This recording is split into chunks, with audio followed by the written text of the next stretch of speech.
Alrighty, hello everyone. Welcome to the Asylum. It's Novella. I am here with Lines in the Sky. We're gonna do a little chit chat with them and see what's going on. How about y'all go ahead and introduce yourselves, everyone?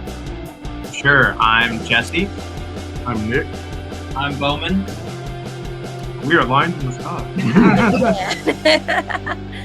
Alrighty, so I was informed that y'all are Nashville-based, which is like where our headquarters is about. We're essentially Nashville-based as well, but one of you you're a stranger. You come out of somewhere else. Oh yeah, I'm not originally from here. I'm from South Carolina. You move up here. You live here now. Yeah, I've been here for about. Yeah. How'd y'all end up meeting?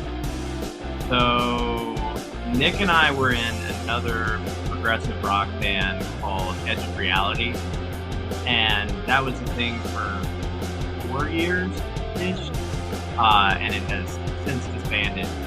And Nick, we just kind of grabbed him and brought him into Lines in the Sky after that because we needed a bass player at the time. So, and then we also went to Belmont together. Belmont alum. So. Oh, cool. Yeah. You know each other for a while then. Yeah. Oh yeah. We're what we call deep state homies. So when was Lines in the Sky? When did it get created? So Lines in the Sky is Old. It's old because so Bowman and I are brothers, and we it was kind of a name that we wrote things under when I was in high school. Bo was in middle school, and then it just kind of stayed a little project that we would mess around with, and it turned into something bigger over the years. So I would say if I had to put a date on it, the very beginning of Lines in the Sky is in like 2009. Oh goodness. So, hot minute. When was that first album released, or I guess maybe the first single? I don't know if y'all before that album completed. Before the first album, there are 2 EPs that don't exist anymore. And those were like 2011 to like 2012, 2013, something like that. And then the first record, so I don't even remember, but I think Phil's here actually got 2014, I think. And then, so I think the first one was around that time. But whenever I had y'all on the ward, which is my spotlighted segment, where I just kind of give the band an attention for the week, get everybody kind of like checking them out, going to socials, hearing the music. And I didn't even say the title of the song whenever I would announce it. I would just say, hey, here's Lines in the Sky. I'm introducing them to you because I could not pronounce the name. Probably for last. Taciturnity, yeah. I was like, I'm totally flip-flopping these words or mashing it a little bit, but that was the one I promoted mostly. I had 2 other ones on there, the Abysmal Situations and Thalassophobia. Close. Thalassophobia. Yeah. Yeah. I don't if those words are being sang as you're going, like a tongue twister. But yeah, they were all great. I had some great reception from those. Hopefully you got y'all some good social media push on there as well. Yeah, definitely. Now for Lines in the Sky, is that like a chemtrail thing or? Oh no. So, yeah,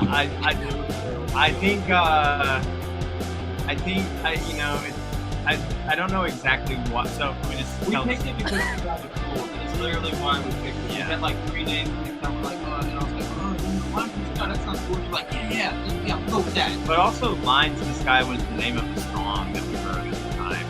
And somehow they were mixed up, and then also that would be the name. So What happened? I don't know.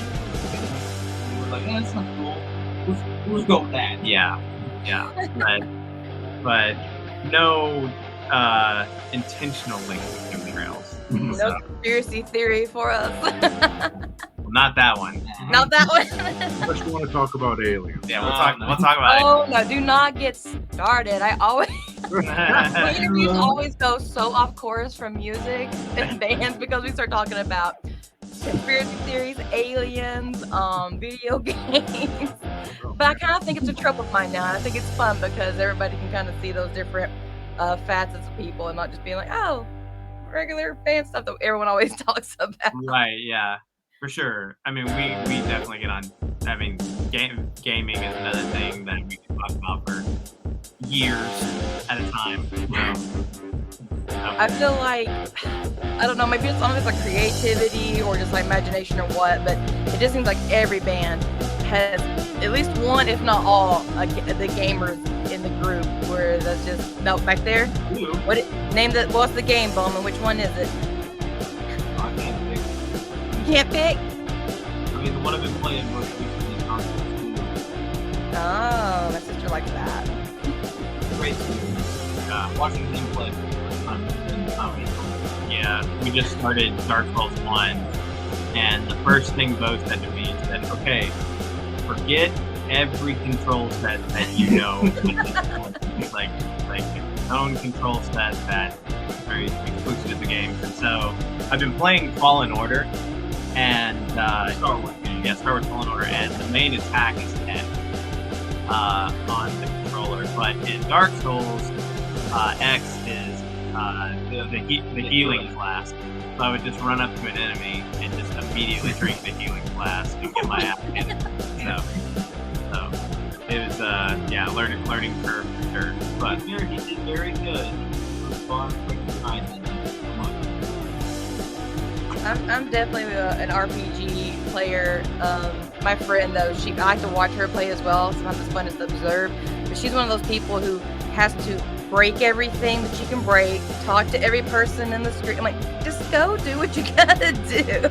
But she's like, you might find something. I was like, yeah, okay. On the first playthrough, yeah, I can definitely do that. yeah, but it's fun to do a second playthrough of a game.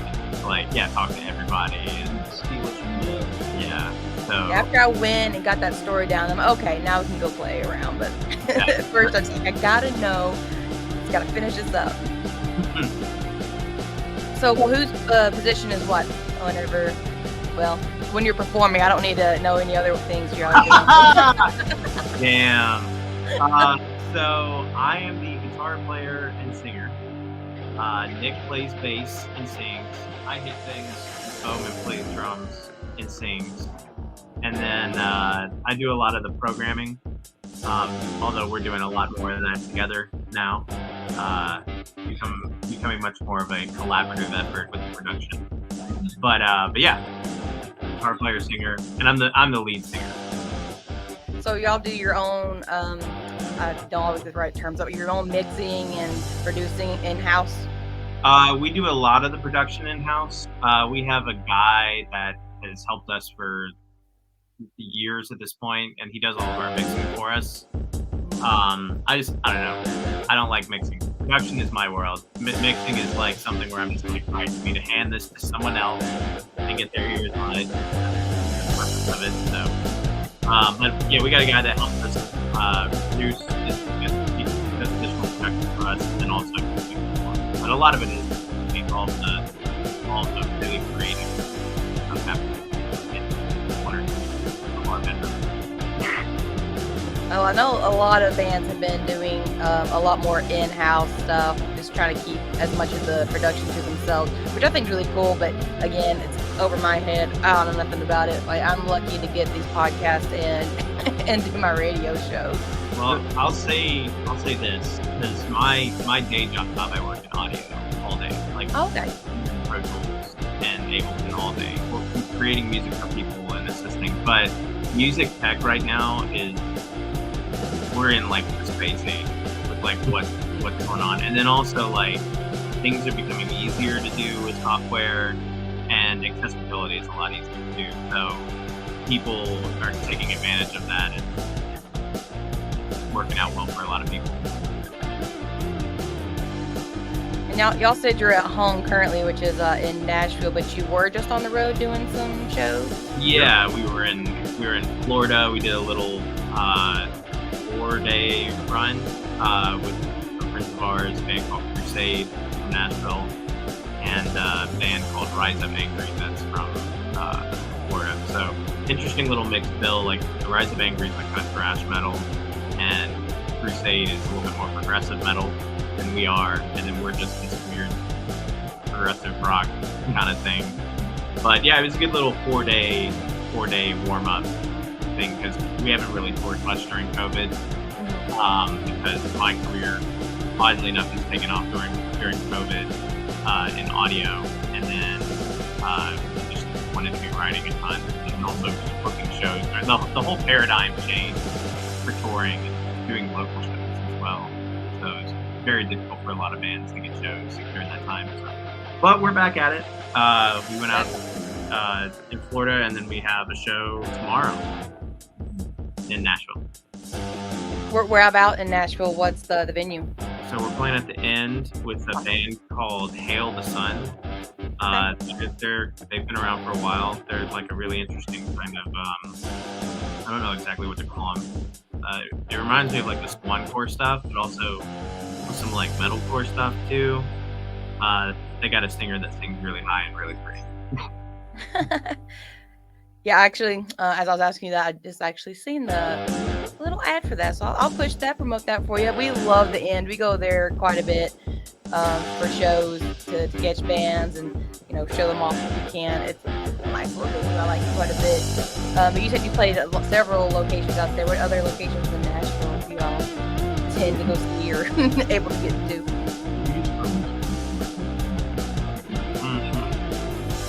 Yeah. East Room. We played most of them. I mean, we played X-Men, we did Cobra, we played Mercy Lounge back when that was a thing. Oh wow, yeah, I haven't heard of that one in a minute. Yeah, I don't know. I know they're gone. They're supposed to come back. Unclear. They're still waiting to see about Exit In as well. What they're gonna. Yeah, dude. Yeah, I mean, there's shows in April, I think. Okay. I think I saw the other day that there are shows that are booked there in April, but it's unclear. I mean, obviously, Bob's not with it anymore, but for people watching, that's the Exit In is like one of the larger venues where all kinds of people played. It's like kind of like a cornerstone, but there's a little bit of management things going on right now that hopefully it'll be up and running because it was one of my favorites as well. It's always got to see all the bands there, talk with the individual talent. It's so much fun. Yeah. Yeah. I'm trying to think of what other venues we played. I mean, we've done some other. Yeah, we did Hiwatt. We usually played at Hiwatt whenever we played in that room. But East Room is like our stomping ground right now just because they really take care of their bands. It's easy to look out of there. Our production fee is not too high, and you can have like not a ton of people in there, like have like a smaller show, and you just feel like there's like 100 people in there. So Yeah. so that's a great spot. It's a great little plug for our local venues. Definitely go check those out. They're lots of fun, and it's always a great way to support your local band. There's people who come in, those small up-and-coming bands. Yeah, I'm all about that. I love seeing it. Now, prior to COVID, though, y'all were doing some festivals, correct?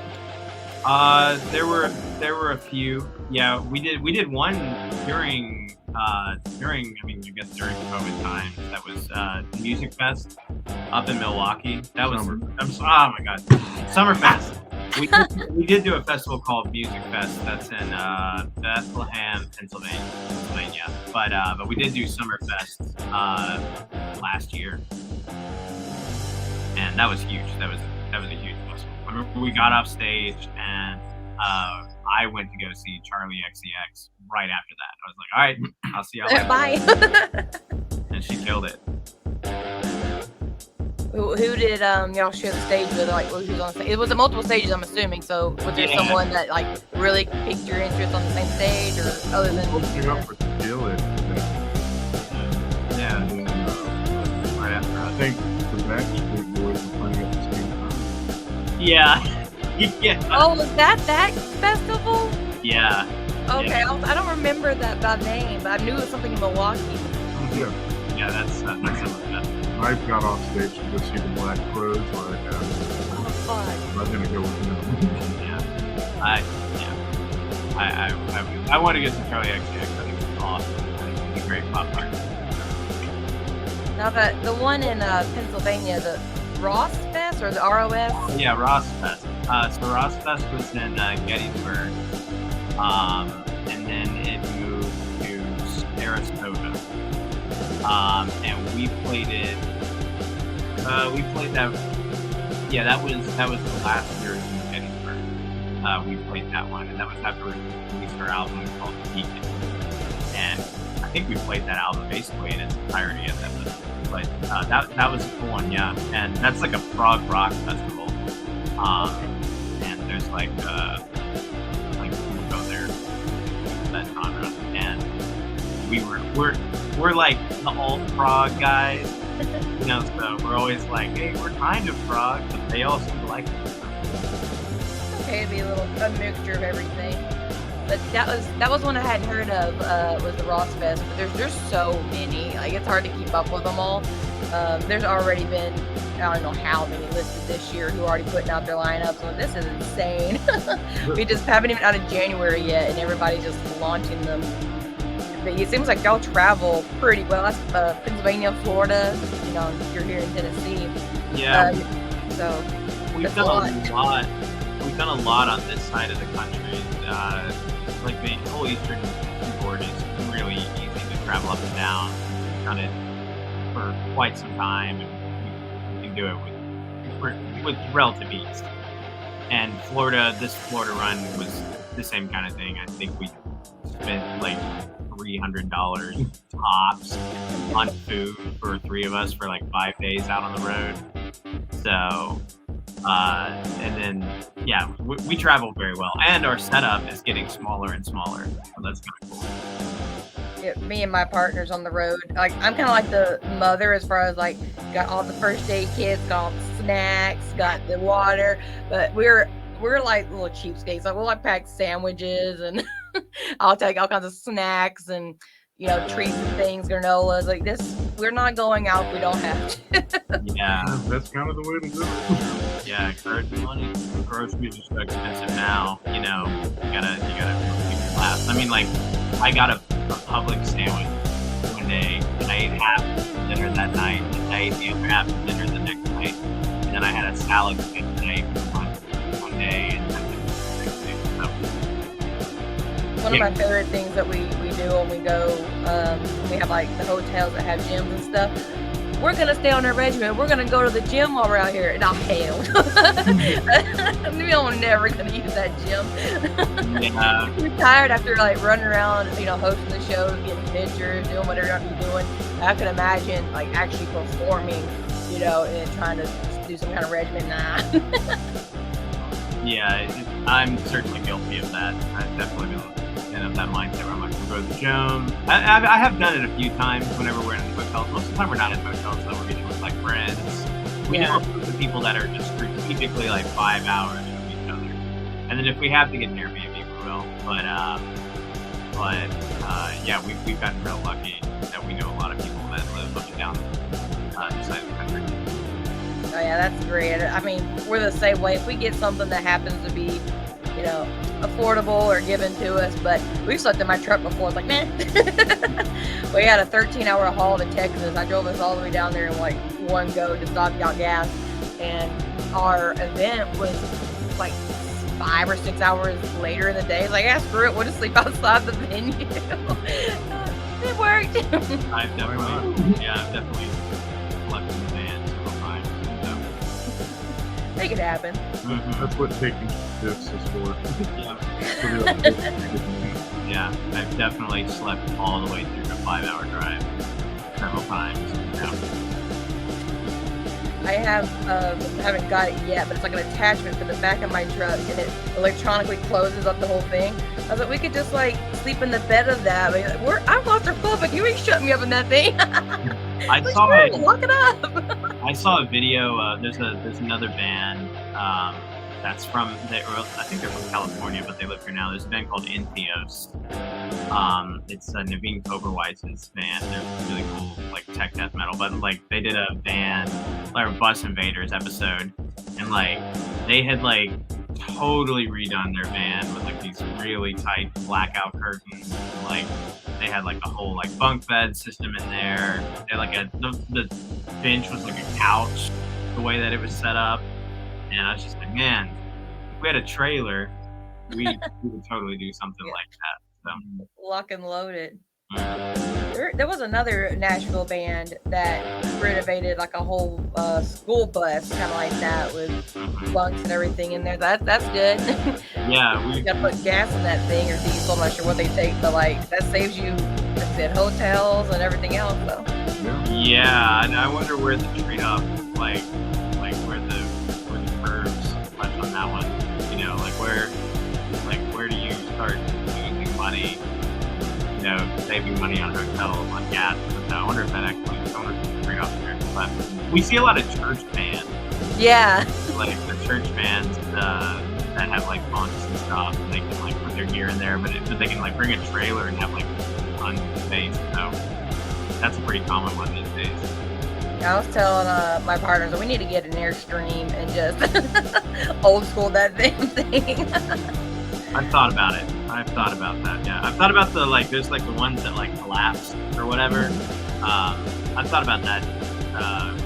My wife and I have thought about doing that just for traveling, and it'd be cool to bring on the road. But So y'all's equipment is condensing. I think ours is just getting bigger and bigger. I'm like, where does all this keep coming from?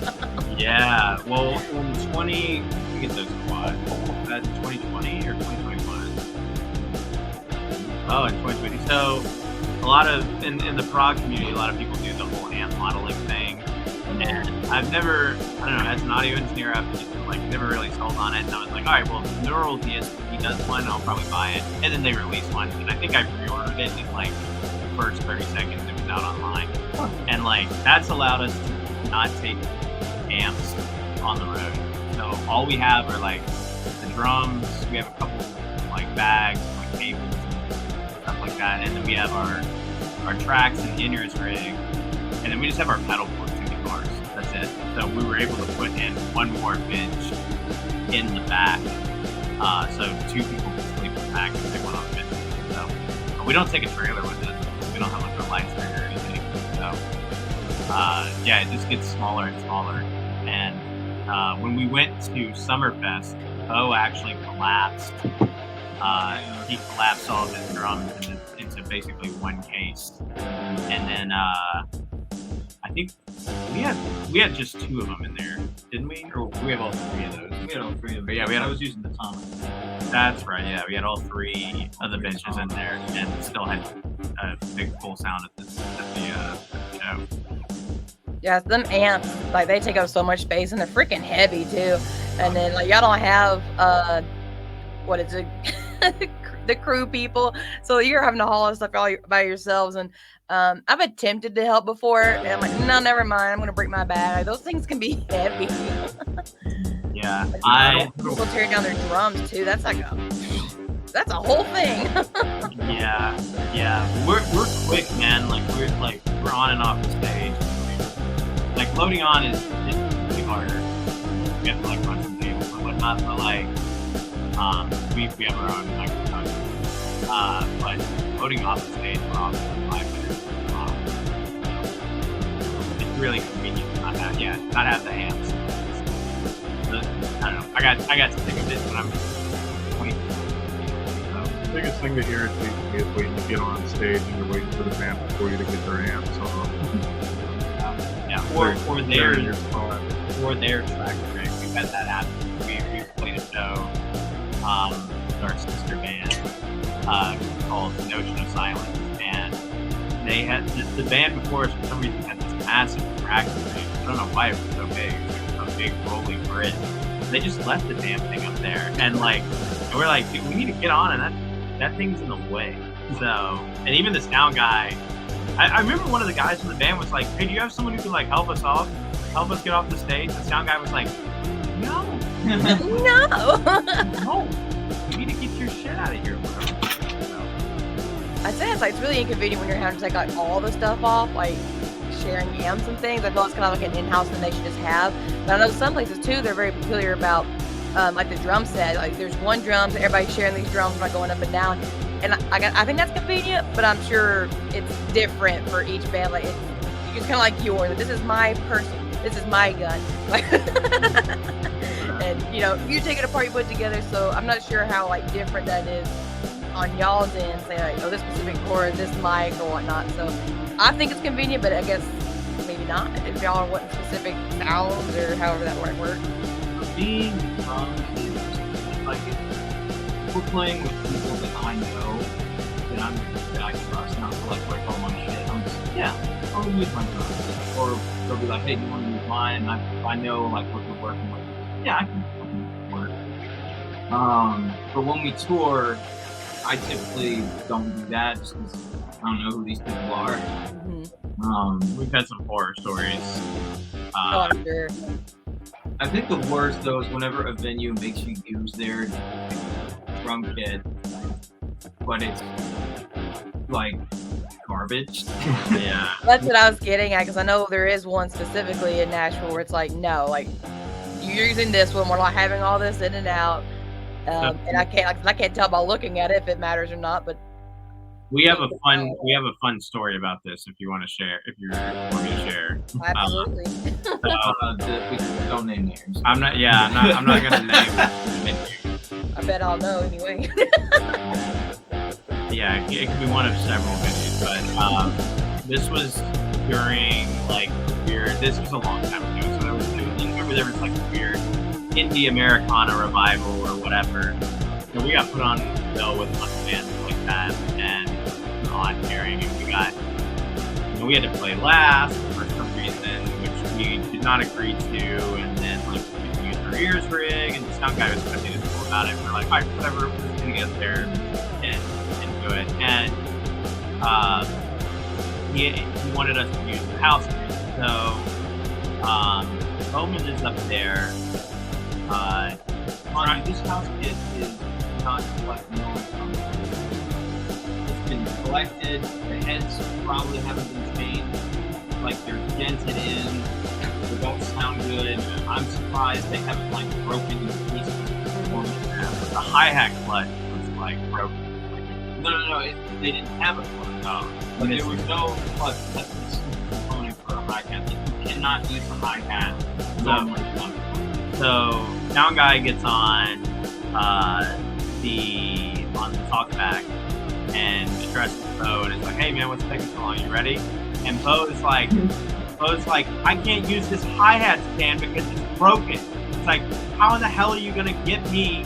How the hell are you gonna ask me to use your house kit when you don't even take care of it and your shit's broken? And Bo's like yelling at him, and I'm just like, yeah. And Bo goes, funny part. He goes, "I'm gonna go out to my car right now and get my hi-hat stand, and you're gonna fucking wait." And I was like, yeah. So Bo, and he takes the hi-hat stand over to like where they keep their gear, and he throws that stand as hard as he can into the corner of the room. And I was just like, yeah. And then he went out, got his hi-hat stand, came back in, and we played. That's my final moment. Bit of an overreaction. Yeah. I'll look at that. But That's fucking right though. yeah, That's right. yeah. I'm a bit of a perfectionist myself, so like, you know, I'm not taking care of their stuff, but expecting you to use it. Oh yeah, I'd be the same way. Yeah, well, that guy deserves that. You know, he's being a tool. So. But even like when it comes down to microphones, like post-COVID, I'm not using someone else's microphone. You know, Yeah, I'd rather just. I don't even use his. Like we have our own individual mics that we use. I'm not sharing with anybody. Yeah. We have some events that we do. There's a trivia group that I do stuff with, and there's a box of Clorox or a whole thing of Clorox there. And each time someone comes up, we wipe the whole thing down and get them out. Which I think we were doing that even beforehand, just because like germaphobes in general.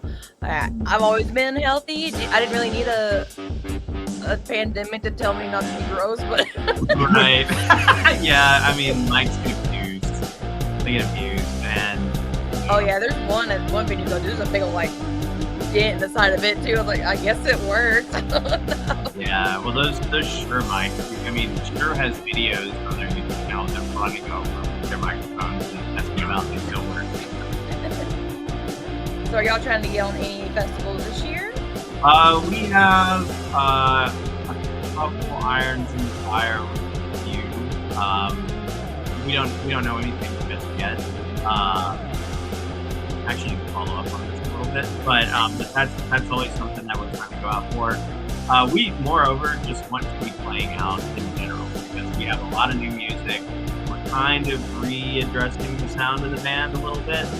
There's a song coming out on Friday called P that is different than anything else we've ever done. It's got elements of what we've done in the past, but there's some different production, different writing styles.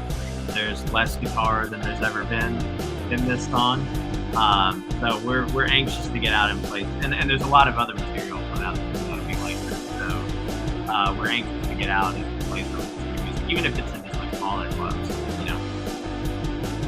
I know several of them are doing like I'm not sure if it's like a battle of bands or like competitions where they get in there and let people vote for who they want. So I think that's really fun because people can really interact and push their local bands and things like that so that they can be promoted on these festivals. And that way it's not just like condensed down to certain areas and people get out there a little bit more, which I think is really cool. That's what we had last year. We had several from Nashville that were on Blue Ridge and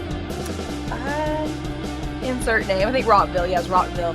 That they got on from doing those fan base like voting and stuff, and they get on the social medias and have the little battles and things. I think that's really cool. And then even if they don't win, you still get to see their names, and then you're interested, you can go check them out. So yeah, those used to happen a lot in Nashville. They don't really happen much. Yeah.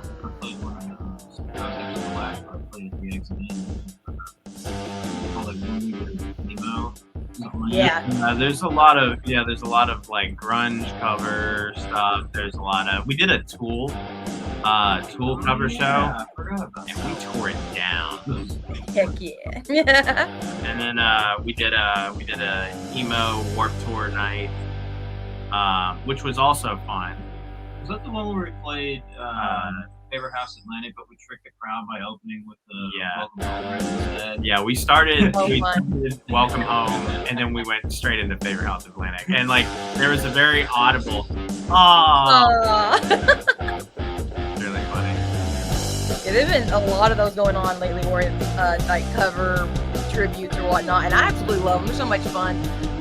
It is really great to have shows where it can be original music because that's how you're going to get out there and everything, but it's also a good way to do with covers because you do a really good song, you perform well, like, oh hey, that's not really good, and they go check them out, and they are just lots of fun to go see. The emo has been like coming back from those ashes, and I absolutely love it because I was doing basically a throwback show for a long time that was all just like emo music, and then all of a sudden I started seeing it come back. I was like, okay then, and there's so many bands who are refocusing on that, and that's what they are. It's not like just tributes or covers. They are legitimate emo bands. Like, this is great. I have a few clients that I'm doing production for right now that are kind of in that vein, and it's interesting to see how it's coming back now because I think that production is at a place where like that genre can finally sound really good without paying a ton of money to gatekeeping engineers. But like, yeah, there's some really cool stuff happening in Nashville in that capacity, in that genre, and it's cool to be like. I did a song starter for a co-write the other day that was kind of in that vein. And I was listening to it with my partner who I produced it with. We were like, man, even if they don't like this, we can pitch this to like several artists that are in that vein and probably get them to cut it. So. It's fun because a lot of people they complain that they want their older emo bands who are now more like alternative or heavier. Oh, I wish they'd go back to that. It was like, you're going to change, especially when they've been around as long as they have been. They're going to change up, and they don't want to do the same thing forever. So these newer bands coming in and kind of taking up those roles, like, great, look, here's all these amazing new bands, and you can get that look, that sound you're looking for right here. Yeah. And right before that, it was like, it seemed like new metal was kind of making a resurgence with all these bands really implementing like rap and stuff. And it's still there. You still get several of that, but it's like that and emo. So we're going back in time, and I'm okay with it. Yeah, well, I think with like the progressive metal kind of thing,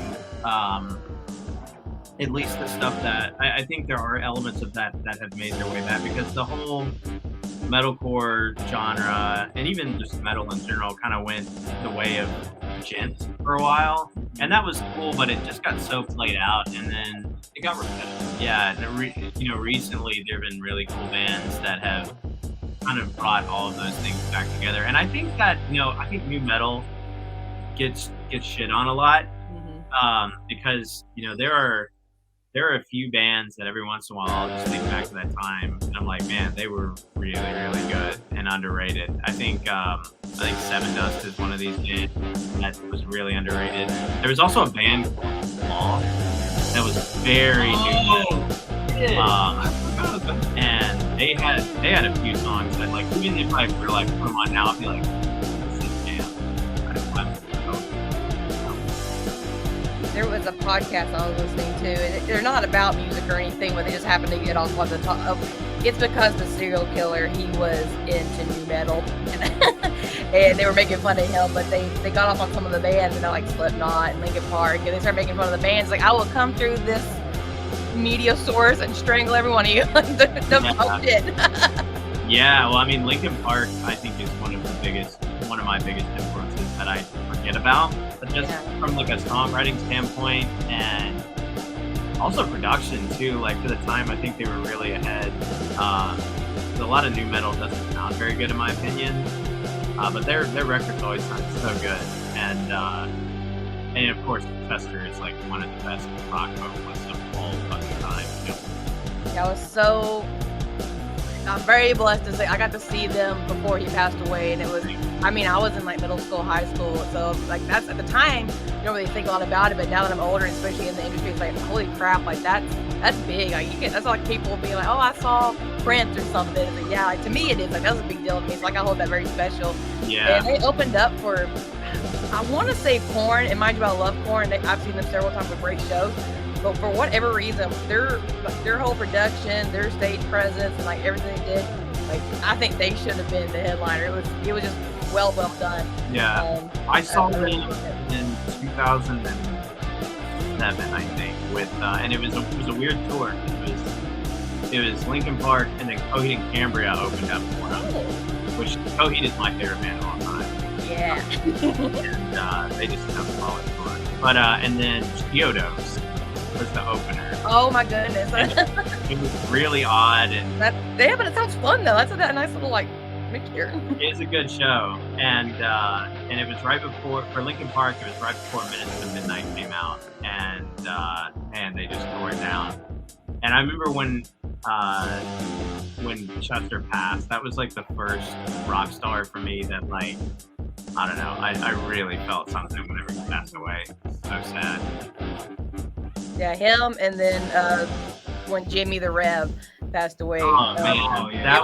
It was my junior year, and we were doing sugar skulls for Dia de Muertos in my Spanish class, so I made mine for him. I was like, I don't really have any relatives recently or anything, one that I'm like really passionate about, but I'm passionate about him. So. Dude, yeah, and they're another band that I think gets kind of they get a bad rap, and I think they're so good. I think